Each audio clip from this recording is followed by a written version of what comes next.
নমস্কার।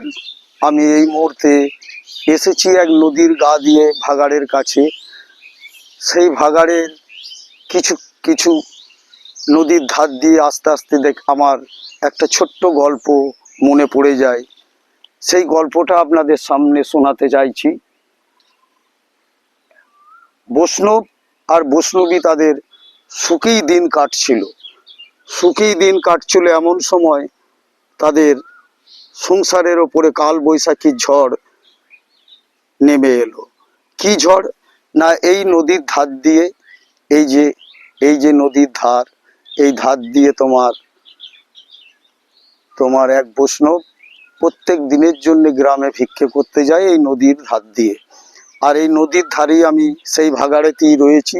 এই যে ভাগাড়, এই যে ক্যামেরাম্যান দেখাও, এই যে ভাগাড়ে সব পড়ে আছে চুল। এই যে ভাগাড়, এই ভাগাড়ে একটা তোমার মরার খুলি দেখতে পাই সেই বৈষ্ণব। সেই মরার খুলি তার কপালে লেখা আছে, সেই বৈষ্ণব দেখতে পাচ্ছে এর নাকি এখনো কপালে লল্লাট আছে। তো সেই কি লল্লাট, সেই লল্লাট সেই বৈষ্ণব একটু জানতে চায়। সেই খুলিকে কুড়িয়ে নিয়ে তার ঝোলায় পরে, সেই ঝোলায় পরে বাড়িতে এসে, তাই বাড়ির ভেতরে তোমার ঘুঁটের মাচা আছে। সেই ঘুঁটের মাচায় বৈষ্ণবীকে না জানিয়ে সেই ঘুঁটের মাচার উপরে সেইটাকে লুকিয়ে রেখে দিয়েছে। ওর জানার যেই কপালে এখনো বলছে তার লল্লাট আছে, কি সেই লল্লাট, সেইটা বৈষ্ণবের একটু কৌতূহল।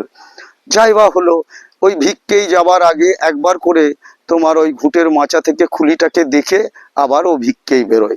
এরকম দীর্ঘদিন চলার পর দেখা যাচ্ছে তোমার বৈষ্ণবী ভাবছে যে কি ব্যাপার, বৈষ্ণব ভিক্ষে করতে গেলে ঘুঁটের মাচায় তোমার কি দেখছে। যাই হোক, দেখি আমি একবার।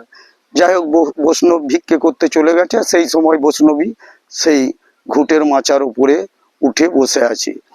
তখন বলছে যে কবে তার নাং মরে গেছে, এখনো তাকে ভুলতে পারিনি। তার মরার খুলিটাকে এইখানে তোমার ঘুঁটের মাচার উপরে রেখে দিয়েছে।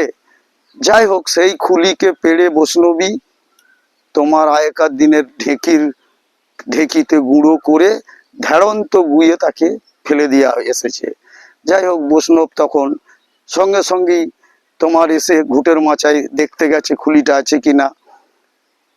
তখন বলল যে আমি ওটাকে আর রাখিনি, ওটাকে আমি ঢেকিতে গুঁড়িয়ে ওকে ঢেড়ন্ত গুঁয়ে আমি ফেলে দিয়ে এসেছি।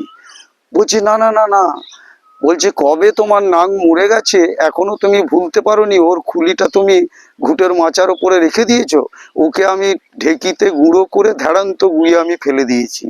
বলছে না রে, ওটা নাং ছিল না, ওর কপালে লেখা ছিল এখনো নাকি ওর লল্লাট আছে। সেই লল্লাটটা কি লল্লাট সেইটা জানার জন্য আমি ওই খুলিটাকে তুলে নিয়ে এসেছিলাম। তো এইটাই হলো ওর শেষ লল্লাট, ওই যে তুই গুঁড়ো করে তোমার ঝাড়ন্ত গুঁয়ে ফেলে দিয়েছিস, এটাই ছিল ওর লাস্ট লল্লাট। যাই হোক, আমি আর বেশি কিছু কথা না বলে এই গল্প ছোট্ট করে আপনাদের শুনিয়ে আমি আমার ভিডিও এইখানেই নমস্কার জানিয়ে অফ করছি।